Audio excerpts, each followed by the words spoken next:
So first, I'd just like to say thank you very much to Philip for that incredibly warm introduction, and also for all of your work with Red May, including over many years, as well as inviting me here to take part in today's events. Thank you to everybody at Town Hall for putting together the particulars of the events, and especially to Jaleh and Michael for reading the book and engaging with it. I really appreciate it. And all of you for coming out on a Friday night to talk about the Constitution. I definitely appreciate it as well. So I'm going to try to talk for about 40 minutes. And what I want to do is chart how the Constitution fits within our history and our moment. We're living very obviously during incredibly unsettled times. And these are times in which, really, all of the foundations, the values, the institutions that we associate with the American project feel like they're coming apart at the seams. And we can see this in foreign policy, from the reverberating effects of Gaza, all the way to our own domestic politics, where yesterday there may have been a conviction for Trump, but it feels like we have these moments of accountability in a sea of political impunity, in which our political class effectively operates completely disconnected from the needs, desires, and will of the public writ large. And the Constitution, and the Constitution's place in this, feels like one node for thinking about that larger breakdown. And in fact, the problems with the Constitution today are fairly self-evident, and they're self-evident for folks that just read the opinion pages of center-left newspapers like the New York Times or the Washington Post. And I can just begin by going through a litany of democratic flaws and weaknesses that are probably quite familiar. So we have a constitutional system that is not organized around the basic principle we associate with representative government, which is the principle, it's a liberal principle, we're not even talking about a left principle, of one person, one vote. Instead, our legal political institutions are framed as a representative matter around geography, especially the geography of the states, that has rippling effects throughout our political framework. So this has implications because of the focus of the states in shaping representation in the House. It has implications for gerrymandering, campaign finance reform, questions of economic impunity. It has implications for the Senate, where the Senate increasingly is so malapportioned that the vast majority of the population live effectively, 2/3 of the population in 15 states. It has implications for the presidency with the Electoral College, where over the last, let's say, 35 plus years, you've had Democrats win the popular vote in the presidential election 7 of the last 8 times. But nonetheless, we've had multiple Republican presidencies, and through the control of the Senate and the presidency, a reshaping of the Supreme Court, so that the justices on the Supreme Court, 6 of 9, are Republican appointees. These are all things that would be familiar, and they highlight a system that seems wildly out of step with popular sentiment, a system in which constitutional politics in particular gets funneled into a court in a context in which the US amendment process is perhaps the hardest in the world to use or apply, so that those justices don't just have power over particular cases, but they seem to have almost a vice grip over what even counts as a constitutional question. Anyway, these are all limitations, weaknesses that are frankly familiar. And yet, if you grew up in the United States at the end of the 20th century, at the beginning of this one, you would have grown up, like I did, with a story or an account of the Constitution, not as something that is an infrastructure that we muddle through, but as a near ideal distillation of what any kind of liberal democracy, so to speak, could be. And in fact, the experience of being a young person at the end of the 20th century was the experience of, if you're there for the bicentennial, having to sign your name to the text of the Constitution, to hear speeches from politicians about the genius of the Constitution. And all of this then speaks to a basic disjuncture that marks our own moment? How is it that this document that so patently exposes or speaks to some of the clear flaws in the American political process and moment has been a site of such worship and near unanimous support? The argument I make in the book is that we can't understand that disjuncture without putting it in connection with another development that is almost never thought of alongside the Constitution. Our story about the Constitution is almost entirely an internal one, based on a thought about American exceptionalism. The US is so distinctive, this argument goes, that it can't be that our processes have anything to do with the rest of the world. Instead, the best way to understand the rise of a modern form of constitutional support, what I call creedal constitutionalism, and I'll get to in just a bit, is to see how it's closely tied to the US's emergence onto the global stage and transformation from being a regional settler polity in the Americas to a globally dominant hegemon, and the way that the language around the Constitution became absolutely core to arguments Americans made about their global power, and then, by implication, arguments about both the meaning of the domestic nation and the terms of domestic reform. So I'm going to try to work through this by first spending a bit of time going over exactly what I mean by constitutional veneration, and in particular creedal constitutionalism. Then I'm going to talk a little bit about what American constitutional culture was like before the consolidation of the modern approach and discourse. And here I'm going to spend a bit of time thinking about left alternative visions that were absolutely part of the breadth of American constitutional politics, but have been almost entirely written out of the stories that we tell now. Then I'm going to spend a bit of time going through the historical transformation, consolidation of constitutional support before ending with a few kind of political implications for the moment. All right, so what do I mean by constitutional veneration, and more specifically this term that I've thrown out, creedal constitutionalism? Throughout American history, there have been ebbs and flows when it comes to constitutional support and constitutional critique. In the book, and more generally for thinking about our own present moment, I'm focused on the brand of constitutional support that consolidates in the 20th century. And this is a brand of constitutional support that has a series of ideological components, none of which necessarily go together, but all of which collectively have become sort of the drinking water of what it means to talk about American nationalism and, in fact, even American patriotism or loyalty.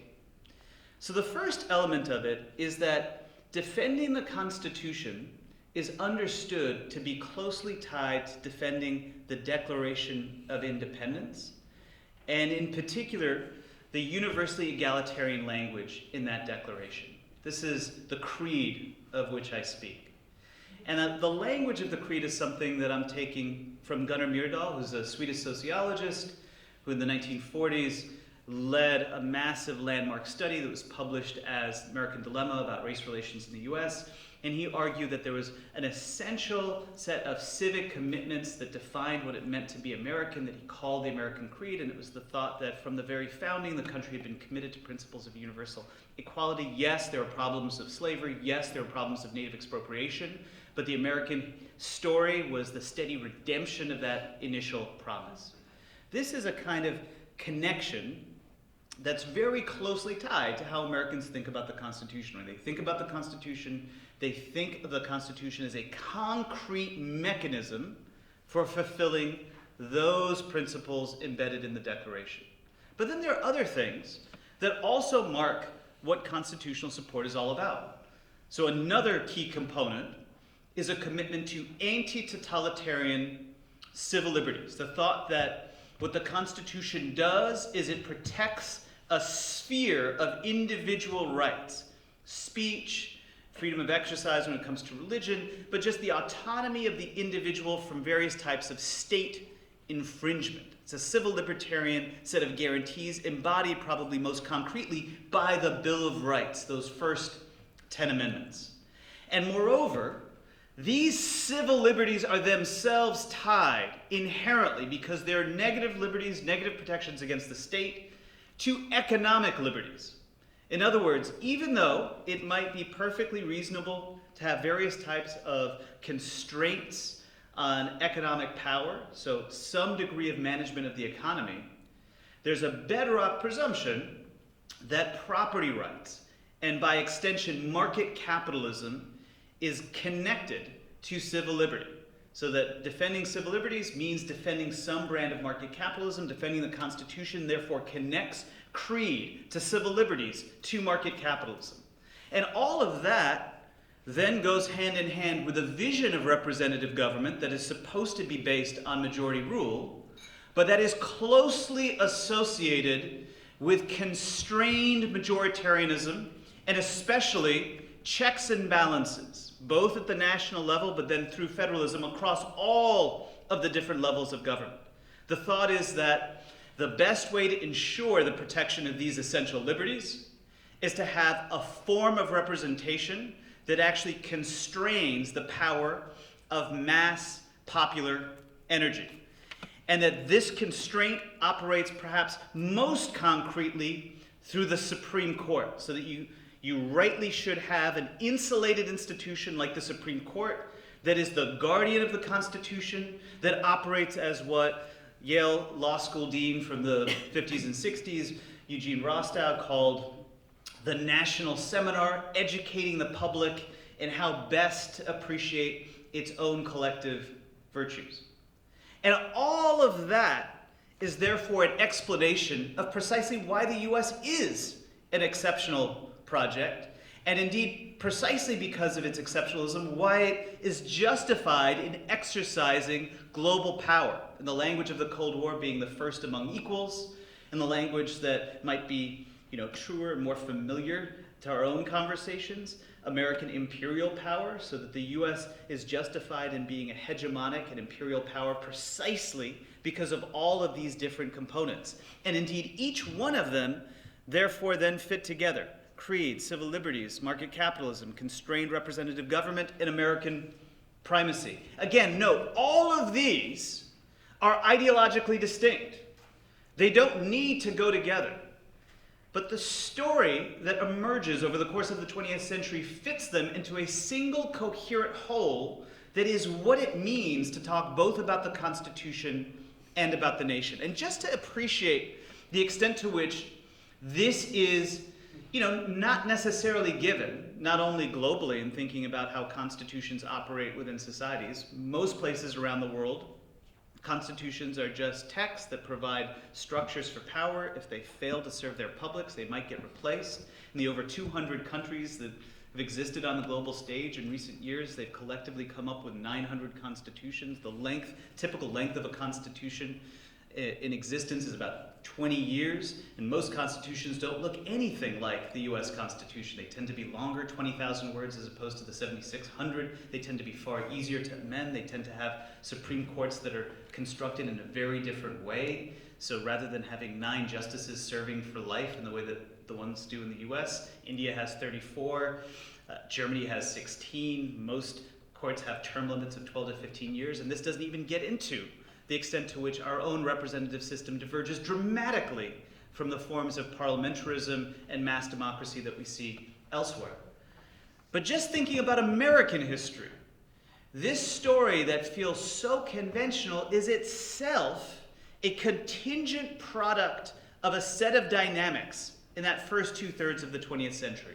If we were having this conversation in the mid-19th century, about what's worth defending of the Constitution, the dominant story among Euro-American settlers in the North, so not even necessarily enslavers, would have been that the Constitution may be worth defending, but it's worth defending because it is a document of compromise. The spirit of 1787 is a spirit of compromise between the states, and especially between enslaver and non-slaveholding states. Effectively, it provides a compromise between these regional factions so that the country as a whole can enjoy greater economic and material prosperity while also at the same time benefiting from territorial growth. Now, if you just take a moment and sit back and think about, like, well, what is that story actually saying? That's saying that the reason why the Constitution's worth defending, to put it bluntly, is because it avoids dealing with the sin of slavery so as to ensure that the country can better expropriate indigenous land. Like, that is the exact opposite. That is the opposite of the ethical story that emerges in the 20th century. And indeed, even the notion of the Declaration as this universally egalitarian document would have been highly contested. So somebody like Stephen Douglas of the Lincoln-Douglas debates, the one that the northern politician in Illinois that's a central figure in the Northern Democratic Party and that defeats Lincoln in that election, he says that the Declaration is a white man's charter, so that there's a racially circumscribed reading even of the Declaration of Independence that would have been central at that time. So part of what we have to assess is how the meaning of the Constitution has shifted so dramatically, so that we've come to read back into the founding, into a very different kind of cultural world, a set of judgments about what the text even stands for. And to get a sense of this, I think it's useful to go back to the late 19th century, after the Civil War and after the violent defeat of Reconstruction, to think a little bit about constitutional culture then. So let me turn to that.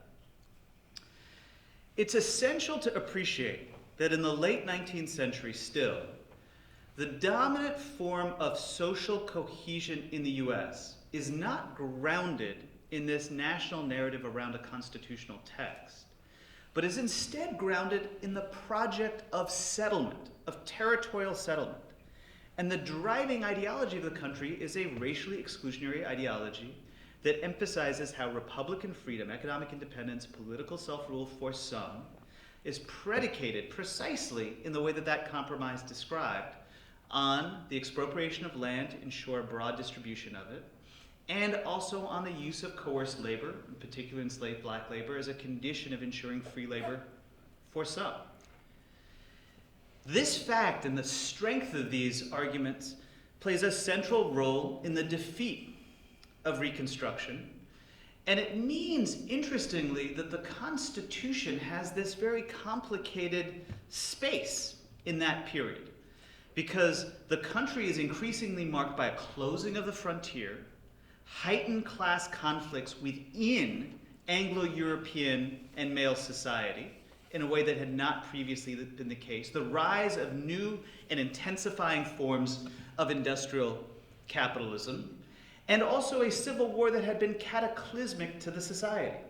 And so during the first centennial, not the second one when I was a school child, but during that first centennial, you had business elites in places like Philadelphia that wanted to develop support for the text. They reached out to poets to come up with various forms of verse to extol the Constitution. This is the Constitutional Centennial Commission. They thought a little bit about maybe having Walt Whitman, but they're like, okay, Walt Whitman's he's too out there, we're not going to get Walt Whitman. But they reached out to other poets, they declined.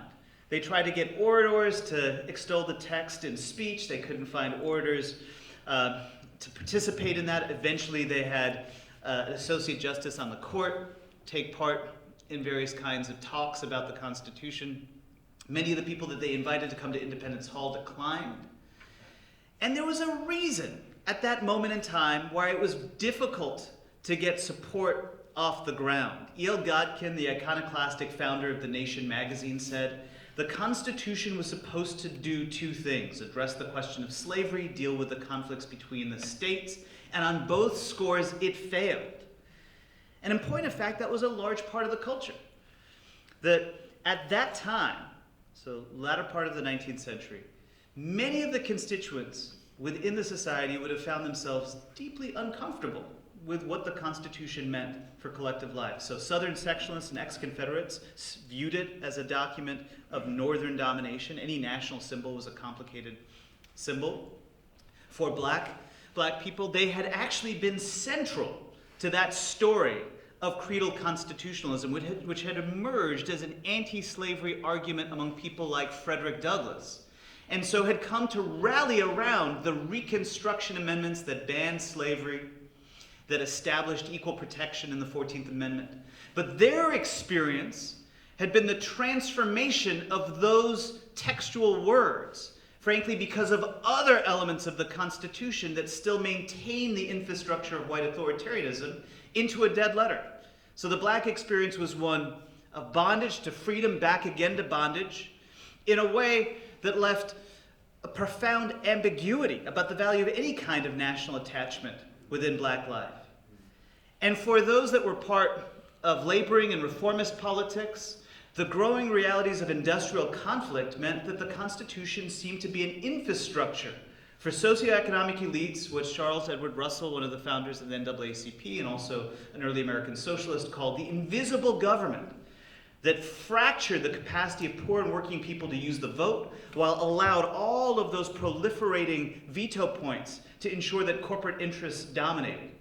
And for this reason, it was not a surprise that the people that rallied around the Constitution at the time of that centennial were business elites in places like Philadelphia. They convinced the president to show up. They had various kinds of military and nationalistic parades.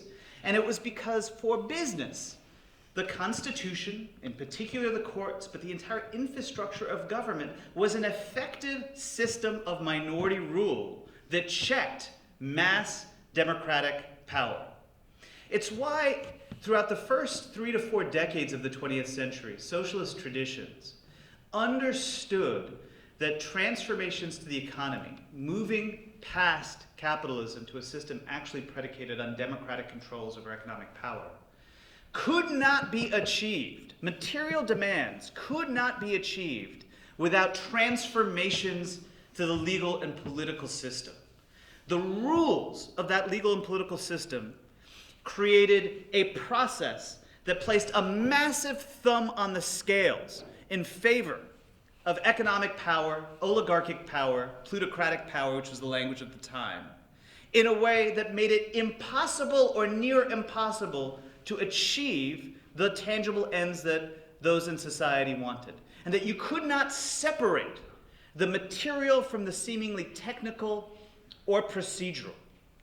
It's why socialists, you can see this in the 1912 platform, at the height of Debs's support and the party's power, included a host of constitutional transformative goals that were aimed around shifting not just a particular institution, not just changing the court, but an entire design vision, a way of conceiving of how constitutions operate, essentially collapsing a divide between a higher fundamental law that stood above ordinary political process and making it much more like the ordinary democratic forms of legislation that could be negotiated and renegotiated in keeping with popular needs. And so they wanted to push the country towards something that looked like parliamentarism through proportional representation, through abolition of the Senate, through basic reforms to the court, through a simplification of the amendment process, ideally eventually through a convention. And they saw these demands as directly tied to economic demands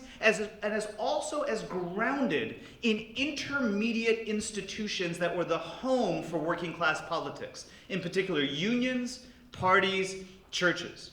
All of these were supposed to be sites for the organic development of a left imagination and culture.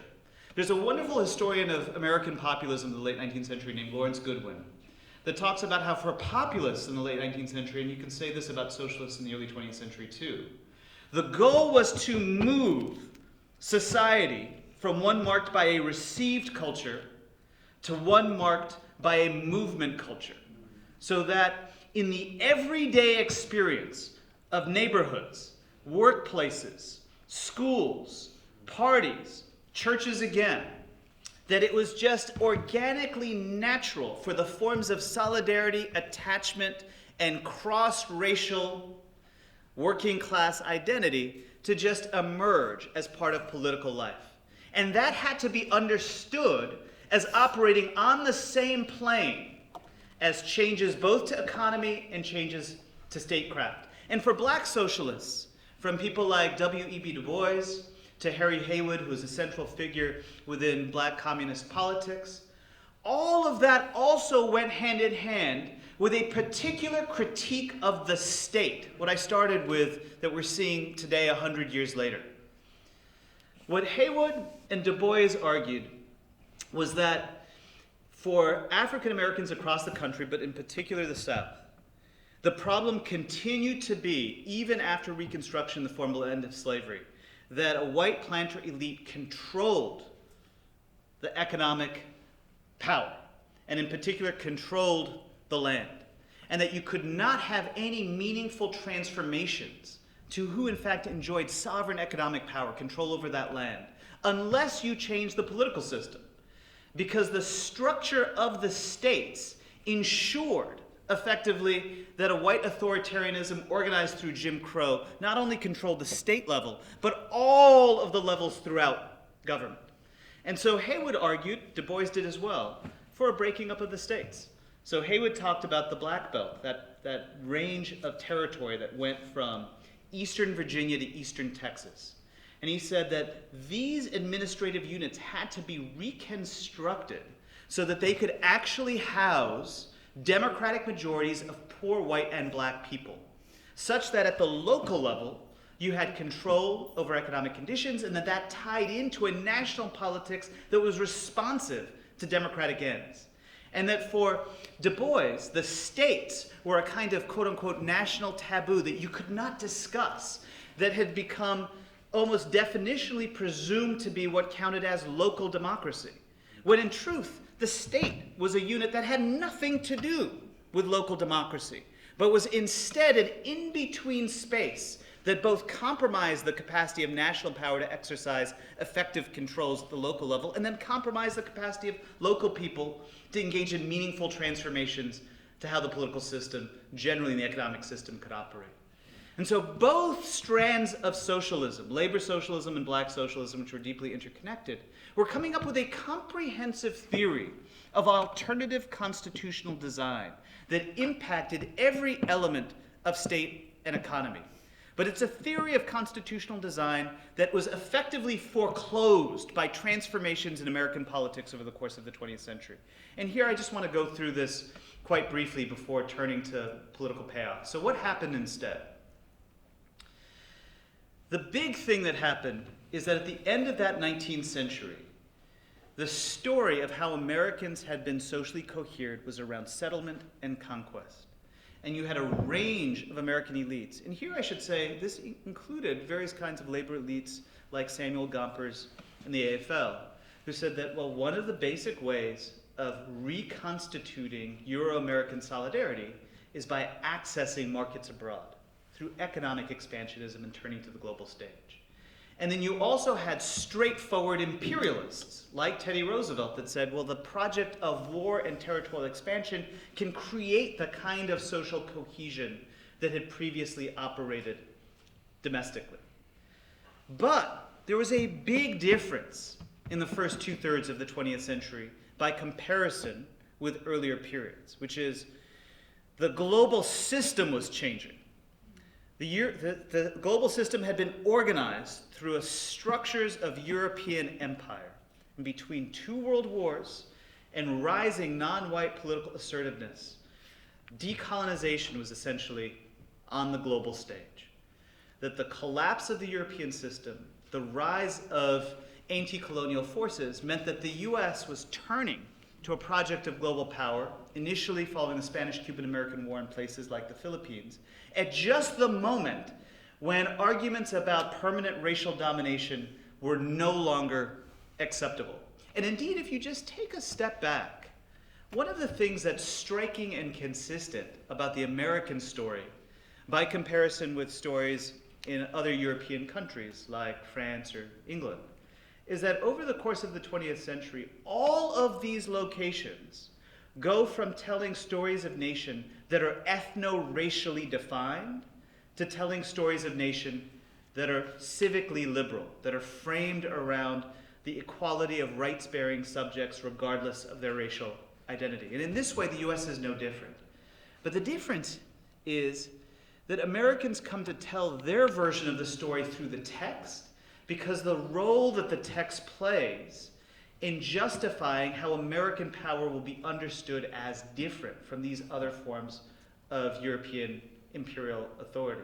So starting in the Philippines, but then in World War I, then in World War II, and especially in the Cold War, what American officials have to struggle with is, why should the US enjoy dominant global power, access to markets, a system in which its dollar hegemony allows for various kinds of extractive benefits, in a world that's supposed to be formally equal across nations regardless of race?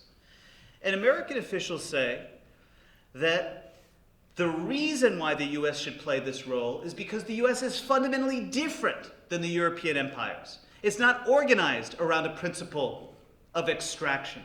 Instead, and you start seeing this at the end of the 19th, early 20th century among Republican officials, again in places like the Philippines, in Puerto Rico, in Haiti, and the Dominican Republic, that those officials reclaim an anti-slavery language of the creed, a language that in the telling of somebody like Frederick Douglass is a revolutionary language of racial transformation. But they reclaim that language as a way of saying what the US stands for is constitutional democracy, is the spread of a system of self-government everywhere. It's not economic extraction. And so American interests are coterminous, are effectively the same as the world's interests. And for this reason, it has a right to engage in various forms of global power.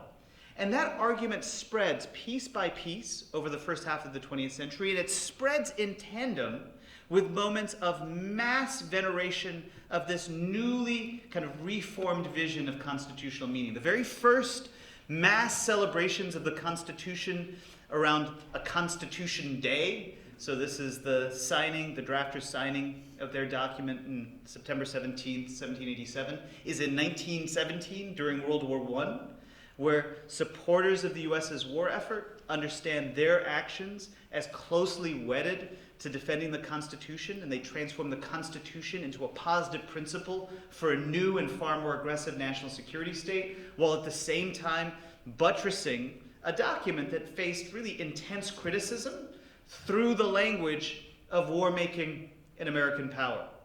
And you see this again in the lead up to World War II. The 30s had been a period of really intense conflict over whether or not the constitutional system could address the problems of the Great Depression. And by the end of the 30s, because of the fact that the Supreme Court essentially capitulated in the face of New Deal policy, there was a kind of détente around the Constitution.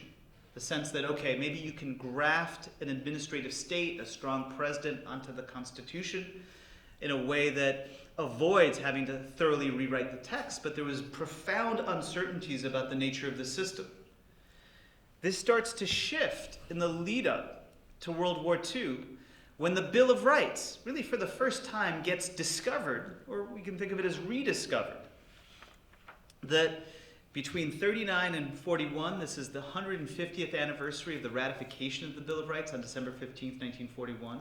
And there's again an effort to engage in mass celebrations that are both top-down, but are also coming from various constituencies that are connected to FDR. And FDR's argument about the Bill of Rights is that it is a human rights charter that's a civil libertarian document that is fundamentally inconsistent with the forms of totalitarian rule that you see in places like Nazi Germany. This is an interesting argument because in American history, in point of fact, those first 10 amendments were largely understood at the time of their ratification as a condition of getting the Constitution ratified and as federalist guarantees, protections of the state from some kind of centralized or national government. But in the late 30s, early 1940s, they become transformed into a, broadly speaking, individual rights charter. And they also end up transforming the meaning of the framers themselves. So Madison was a central author of the Bill of Rights. And referring to Madison as the author of this human rights charter allowed various New Deal supporters to start to reconsider Madison himself. So Madison was now framed by some as a kind of almost proto-abolitionist. The fact that he wrote these bits of text mean that even though he was an enslaver, he set the country on a very particular kind of pathway. And then during the Cold War, there was a kind of central argument among political elites about why is it that the US was able to avoid the path of either the Soviet Union or Nazi Germany.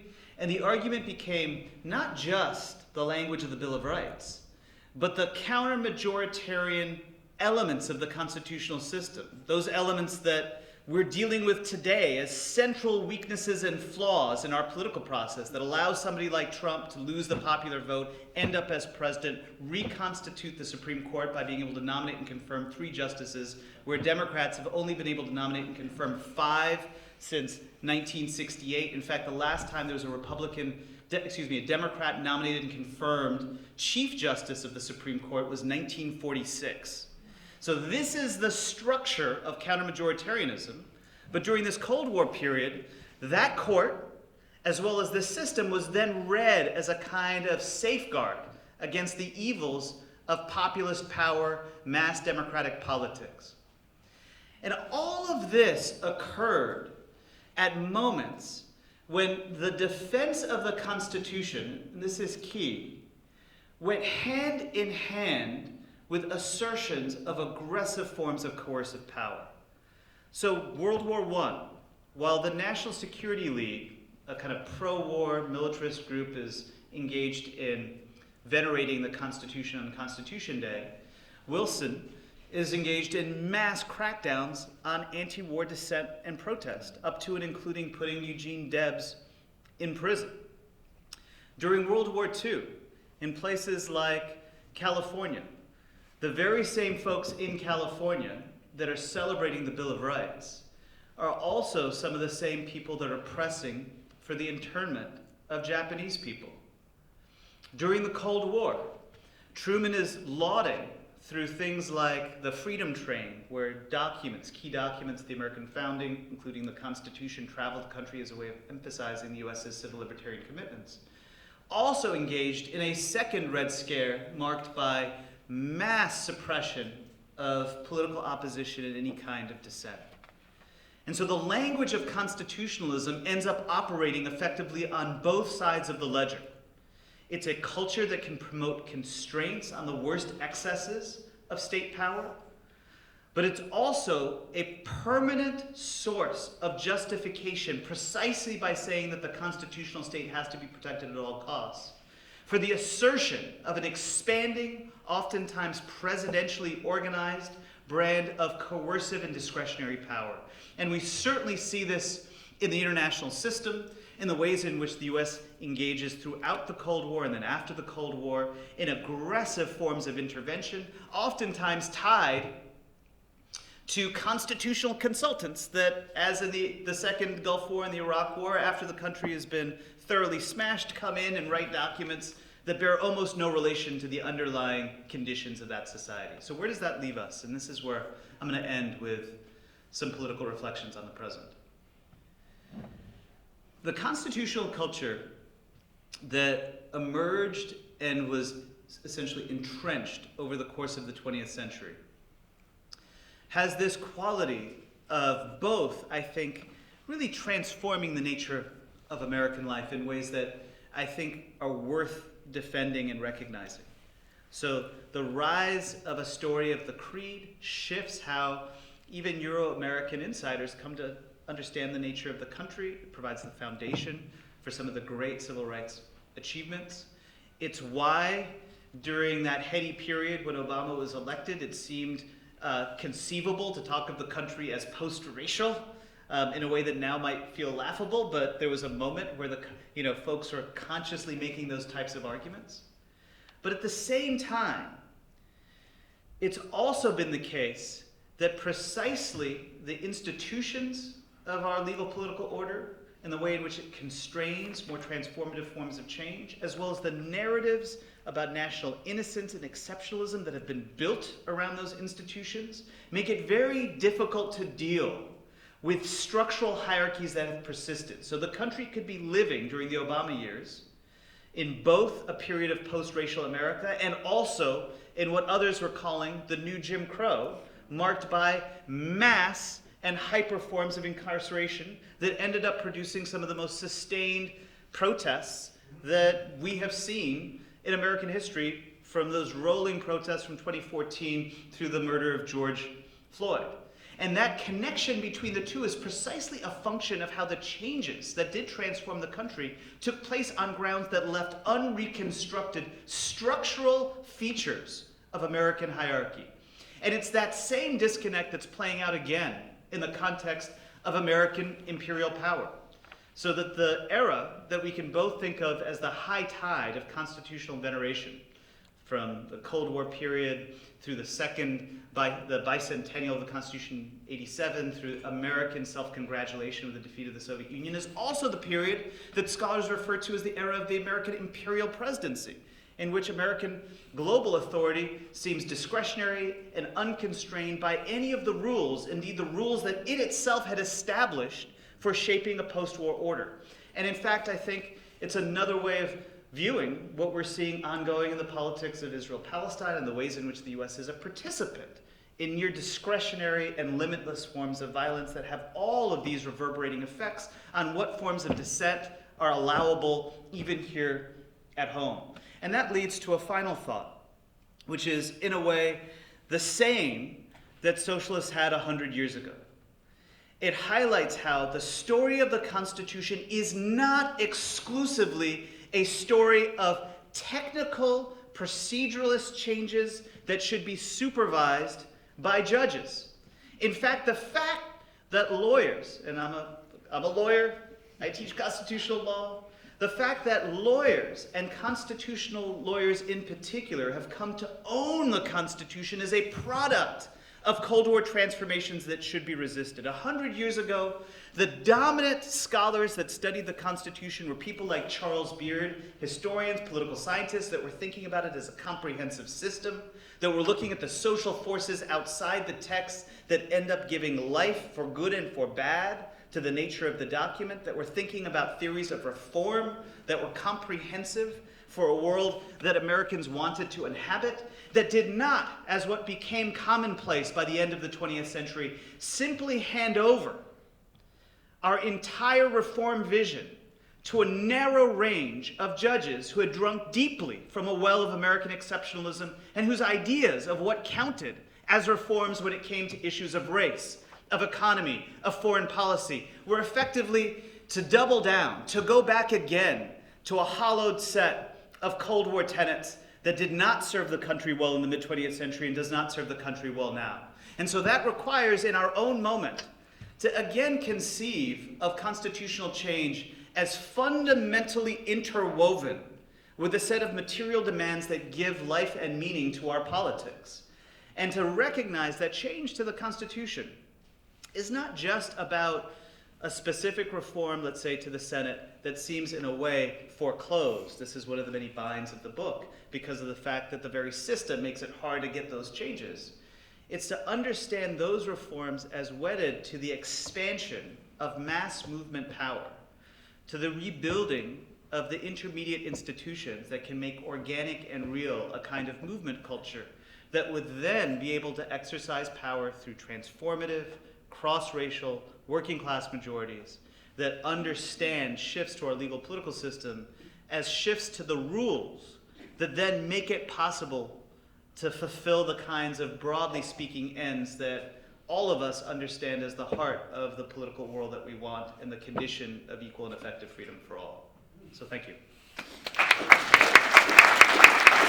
I'd like to reiterate that we're located on the ancestral and ceded lands of the Duwamish peoples, and in the greater Seattle area, numerous Coast Salish peoples, and that ramifies in relation to the material in Aziz Rana's book. And I would like to also thank Team Red May and, of course, Philip and Sean Landis. So I was mildly intimidated in the present company, so I wrote a couple of things down.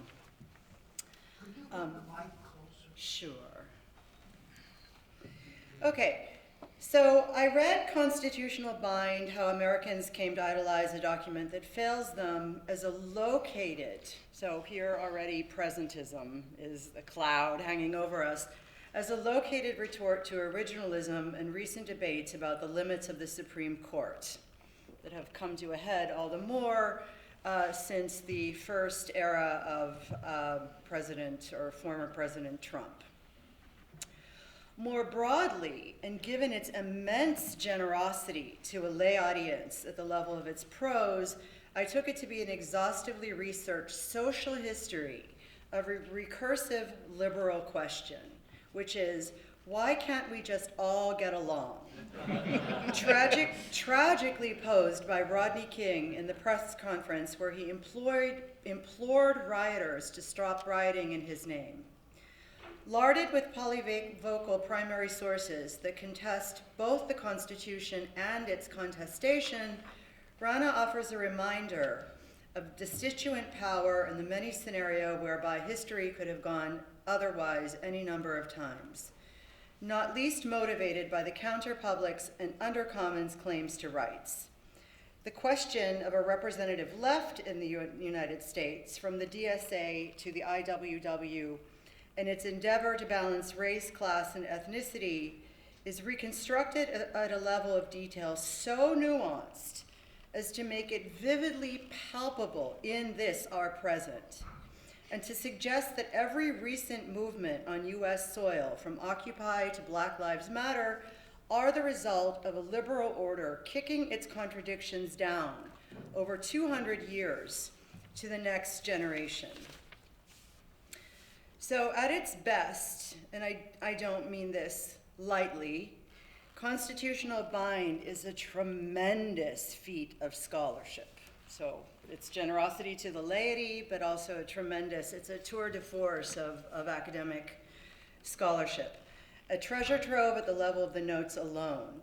Rana's labor illuminates the cobwebs in the musty corners of the crumbling edifice that is the house of the master, in this case the US hegemon and global citizenry modeled, despite all appearances, on the aristocrat slave-owning James Madison, the possessive individualist par excellence, by which I mean a normative identity forged on property, such that identity itself becomes a form of property. And my nod there is to McPherson's possessive individualism.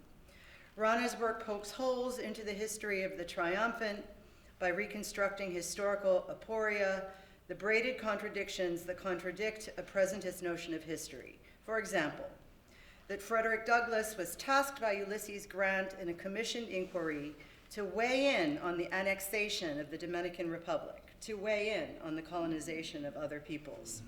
Or Black scholars and statesmen such as W.E.B. Du Bois reflecting, sometimes with hesitation, sometimes not, on the autonomy of the Philippines, finally self-liberated in 1902.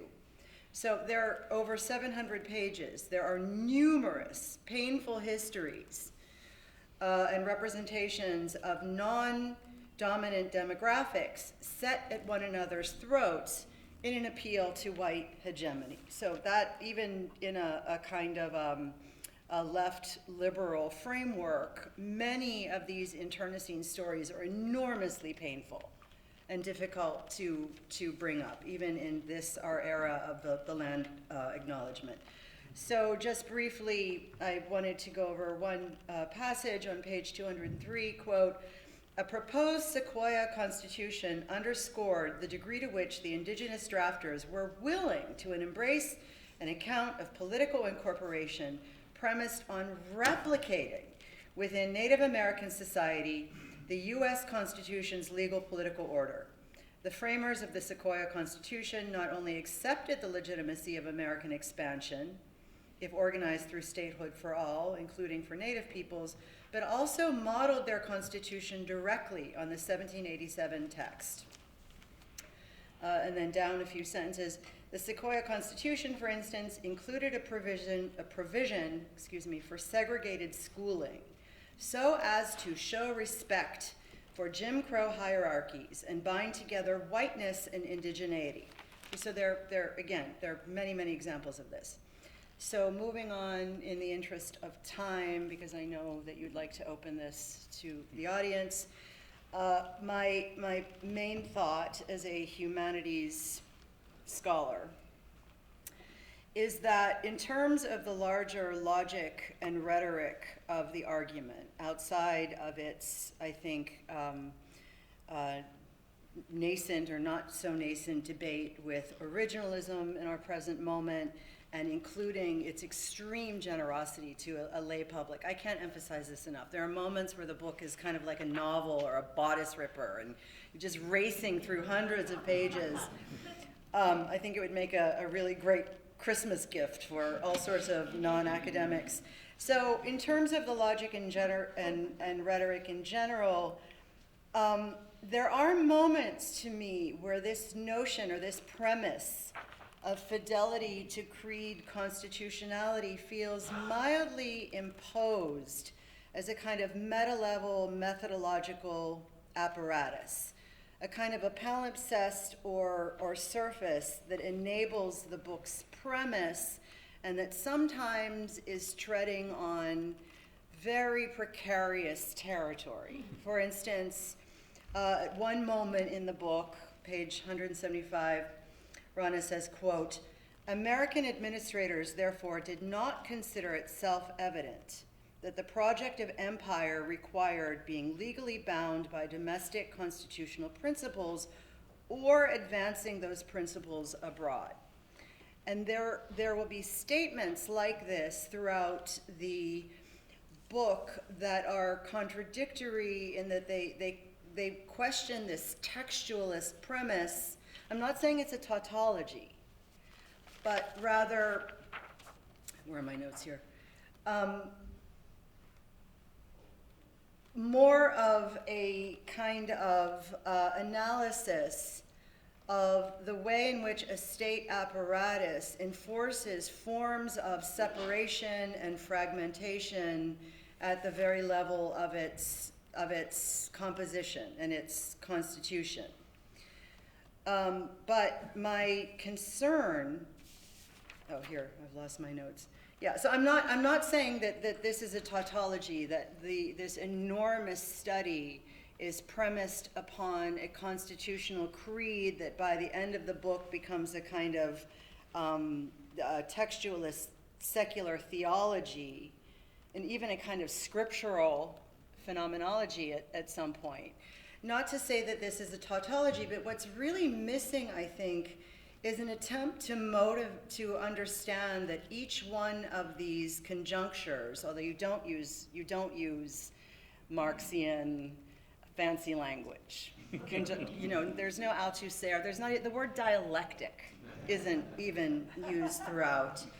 But I think it skips over the way in which a technical side of extraction and production and the way that generates a very specific metabolic between labor and capital is what's motivating these conjunctural moments rather than any degree to which real life on the ground plays out in fidelity or in infidelity to some text.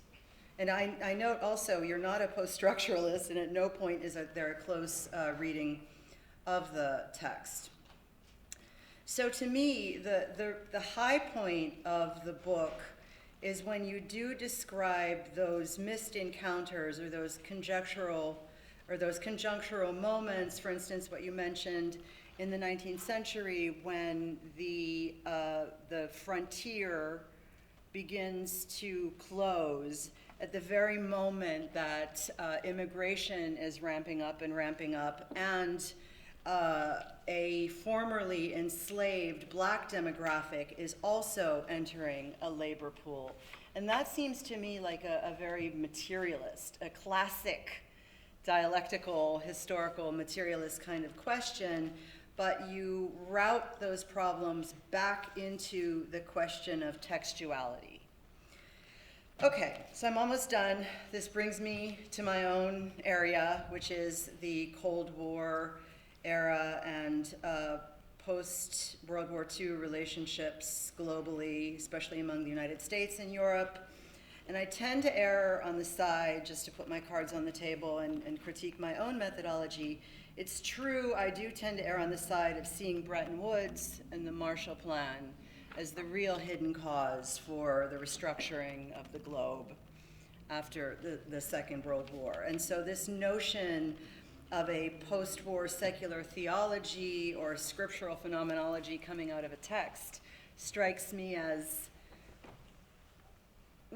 I'm skeptical, even though, again, I'm really taken with just the sheer degree and level of scholarship. So that, I think, is really the only time or place where I think this feat is treading on slightly shaky ground. And what I see as both of you, both Aziz Rana and Michael Hardt, as very much having in common, is the notion that democracy is far from an unfinished project, that many forms of direct democracy are yet to come, if we could only get there. And I have enormous respect, or, I think that that's a very noble idea. But it is my final conviction, not least through my own research and global hegemony constructed or articulated through the dollar and the Marshall Plan, that until some address into the circulation of value, a global labor to capital relationship, and the value form itself is addressed, that any attempts at direct democracy will keep hitting these roadblocks. That it's not a sort of, to use old school Marxian language, it's really not a superstructural problem. It's a labor to capital problem, which is why the shining moment of that book is, again, when waves of immigration are coming like tsunamis over the Atlantic, just as the settler frontier is closing down, just as a formerly enslaved demographic is entering, entering a claim to a formal wage structure. And that really is the strength of the book. And that's it. That's all I have to say. It's a pleasure to read. Thank you.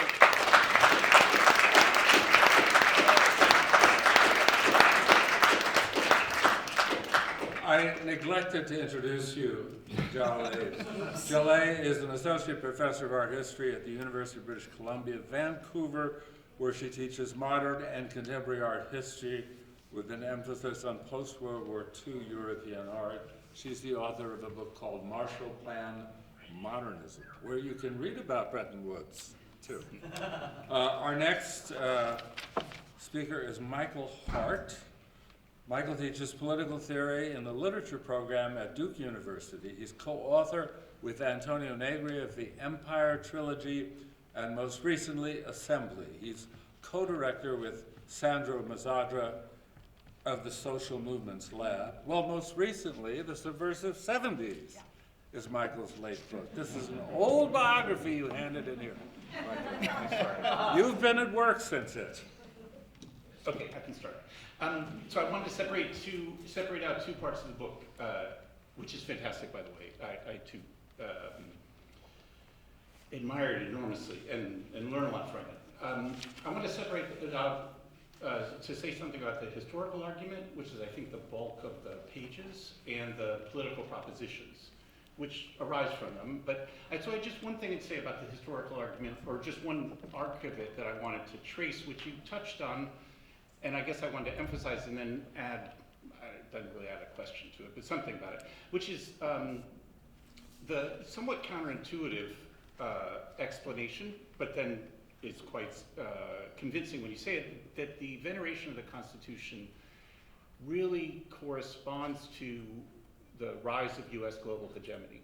So it's starting with the Philippines is where you start thing in the beginning of the 20th century, et cetera, and that veneration of the Constitution throughout the 20th century serves as an ideological weapon for right-wing imperialist developments abroad and repressive politics at home. But then today, it seems to me, and I think this is your argument, that today, increasingly, there may still be a right-wing rhetoric of veneration, and even the proposition of originalism within the legal academy and the courts. But really that serves as just a veneer as a kind of strategic use of the Constitution and even constitutional principles. So that, I mean, most obviously Trump and his coterie and their uses of not just the Constitution, but the institutional structure. I would say even Thomas and Alito, it doesn't seem to me that there's really any great belief in the constitutional principles, but that they're used when they. So it seems to me there's a kind of what I would call an institutional or even constitutional disarray that comes in the present, rather than the same kind of veneration we had before. And so in fact, one of the political recommendations or admonitions I would say you have toward the end is that despite the fact that it's tempting, like say during the Trump presidency, to defend the Constitution against its destruction by Trump, the left should resist the veneration of the Constitution and should resist that, which makes perfect sense to me.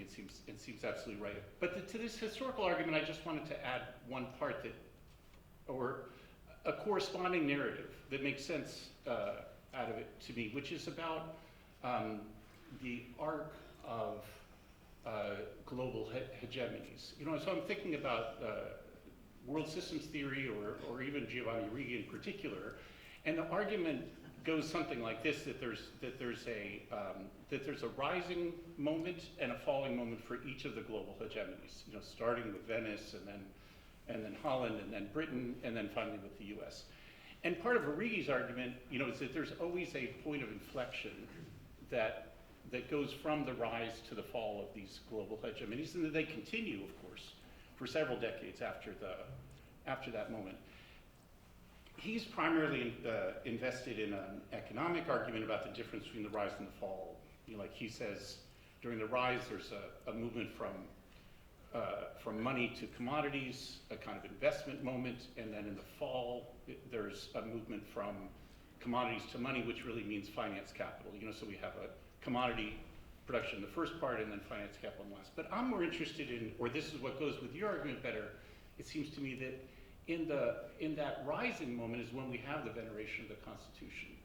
And that perhaps the 1970s, which Righi and many of others mark as the moment of the point of inflection of US global hegemony, that since then we've had a decline of US global hegemony, it seems to me that might be the moment to also locate in your argument a kind of falling apart of that link between constitutional veneration and a both domestic and foreign project of the US. So that in some ways you could see the present disorder or disarray of the institutions, by which I mean I think maybe everyone knows what I mean by that, that is really a consequence of the decline of US global hegemony.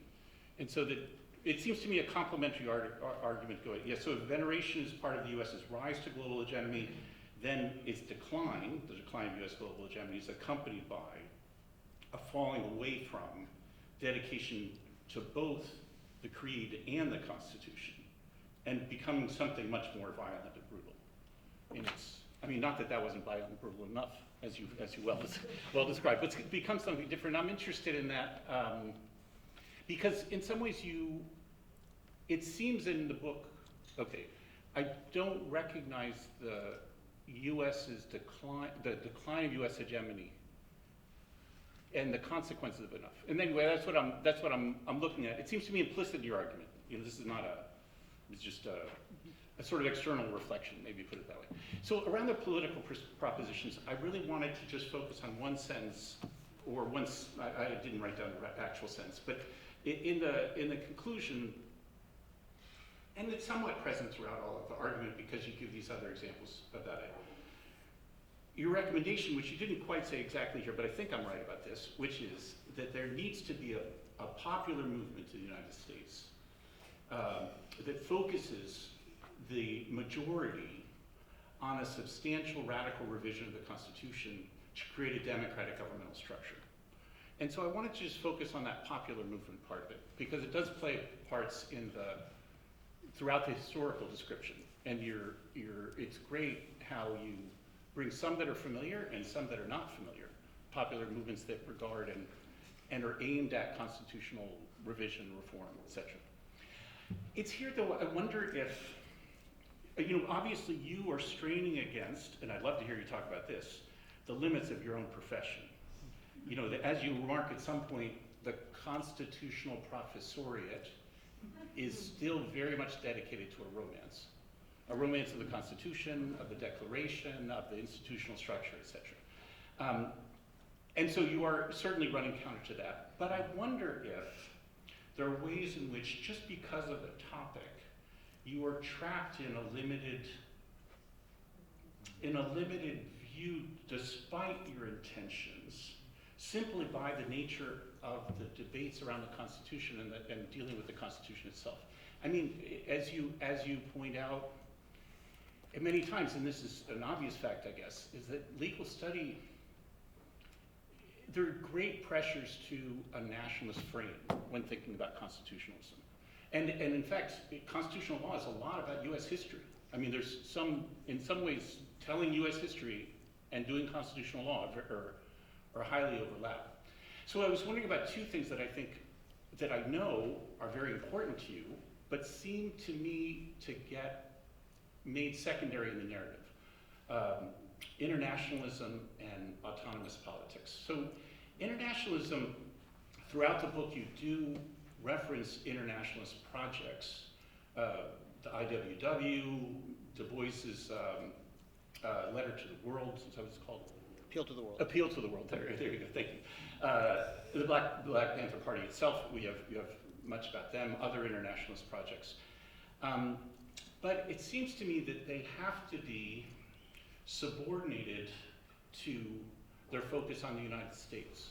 And that's because, in the telling it, because they have to be, in the narrative, directed towards constitutional reform. And hence, the internationalism is present, but like I say, becomes subordinated to a national project. So I was wondering if it could be imagined what internationalism today could look like that could, and maybe it couldn't. Maybe I'm asking for something that's outside of the frame of the discussion. And I'm only asking this too because I know your dedication to internationalism and other things you've written, etc. So, if one were to imagine today internationalist projects, like just to put them in, like if one imagines what I would call global Palestine, like think about the various movements about the massacre in Gaza, not just on US campuses and other college campuses, but throughout the world with governments and et cetera. Think of global Palestine as an internationalism, or as an internationalist project, which is of course closely related to Black Lives Matter, et cetera.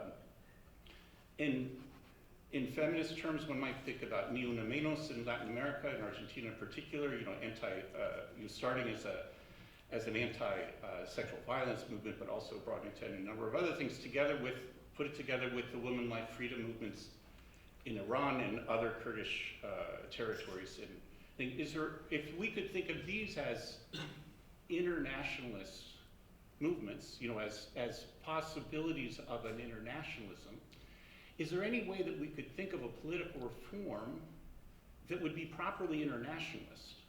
Or because of the nature of a constitution, or the nature of, do we have to make those secondary? Right, does a focus on the Constitution force us to limit or subordinate internationalist politics? So second, I think about this also with regard to autonomous projects, and what I mean by that, well, you have another admonition. I'm putting it wrong because you don't use that tone, but I take it that way. An admonition that movements shouldn't disavow constitutional politics.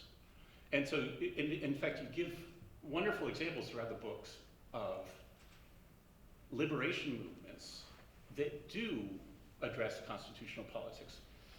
Sometimes you're drawing on things that, movements that I know well that I didn't know much about, like about the Black Panther Party convention in Philadelphia called, I can't remember. Revolutionary People's Constitutional Convention. Yes, there you go. I mean, okay, and so it seems though like, because that place takes a big place in the narrative, in the narrative in that chapter, and about the party. But of course, a lot of the Panthers' work was about what I'm calling autonomous projects. Autonomous projects that don't regard the state. The breakfast program, the clinics, any number of the Panthers' projects were about constructing social and political structures, institutional structures on our own, without regard to the state, without lesson, of course. I would put, I'm also interested in, or maybe it seems to me an even better example, a contemporary one about abortion politics today. I know that that's about North Carolina, but in North Carolina there are a lot of, there is an interesting and developed movement about making abortion accessible, but without having to appeal to the state or to the legislature or to the courts. It's very simple to create structures whereby we can distribute the pills, we can accompany people in learning how to do it, we can make abortion accessible to everyone without having to wait for the courts, without having to wait for the I would love it. So I guess I'm not at all contesting. I'm totally on board with your idea that we need to rewrite the Constitution based on mass movements of the majority. But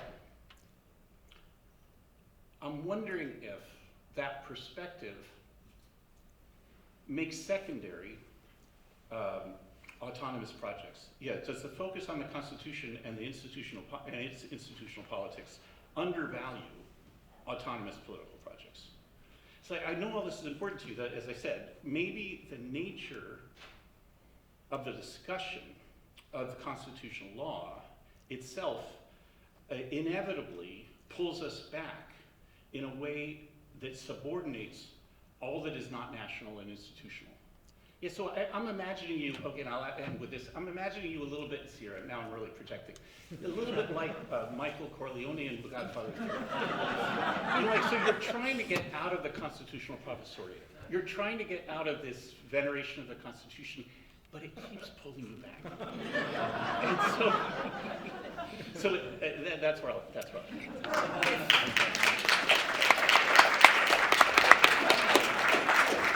We'll move out to questions in a moment, but I'd like to sort of bracket and reframe what Jaleh said and what Michael said about the international thing. For Jaleh, this notion that in a certain way the history wasn't dialectical in the 19th century, I thought it was. I don't think you're saying that these stories derive from the Constitution. The Constitution crystallizes stories that are perhaps created elsewhere, but becomes finally one of the transmissible versions of that story. The story of the self-made independent contractor, what Lincoln says, a man could come to this country as a hireling and work for someone, but then move west, get free land, and become an independent artisan for the rest of his life, for a farmer, which becomes impossible, is cut off at a certain point when there's no frontier, no free land, when 50% of the people are working for the new industries, and when a new story is needed and needs to be crystallized. You're tracing how, from what are essentially economic changes in classic Marxian way, the stories keep changing as new ones are needed. So I don't see you as having fallen into some idealist trap for saying essentially that constitutions are driving what people are thinking. But for Michael's notion of international, that almost asks that we discuss the most spectacular instance of a constitutional convention and an attempt to kind of redo it, which is the 3 or 4 years in Chile, which essentially is kind of our international lesson. Why didn't that work when it started out with 1 million people on the Alameda who were able to kick out a right-wing president, get a constitutional convention going, and yet somehow along the way, the effect of money and fake news and misleading information kind of confused everybody who was voting on it to think that they were voting their own chains rather than their freedom from the Pinochet chains. So I mean, that particular example of a kind of international preview of what we might go through if we ever got to that point is where I think the international talk begins. You say that, for example, the progressives, Crowley, after critiquing the Constitution, decided that they would run with the idea of a living Constitution and not kind of redo the Constitution because, quote, that would provoke a revolutionary response. So how do you deal with those particular moments? I mean, I think that's the question, both internationally and locally. Yeah, no, what I hear is Michael and I saying something similar in very different languages, which is that there are moments throughout the text where the object becomes its obstacle, where there's this kind of presupposition that this textual object carries the gravitas that you want it to, and that is what needs to be put front and center and dissolved or overcome or reformulated in order to have direct democratic movements internationally or otherwise. So it's kind of a meta-level question around a methodological conceit and how much room that gives you to move. The same problem. You are speaking to the limits of your discipline and its premises. And, you know, it's not always certain how or where the centrality of the object bears any relevance to other forms of direct and or autonomous movements, with the exception of the special moment in Philadelphia where the Black Panthers literally use this word. So again, it's not that I'm seeing this as tautological, it's just a problem around a framework. That aside, and maybe that's just academic, that aside, the general gist of the text is around the specificity of the American problem, how it comes to be hegemonic, et cetera.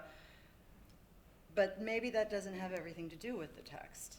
Anyway, I'm Why don't we start having some questions from the audience? yeah.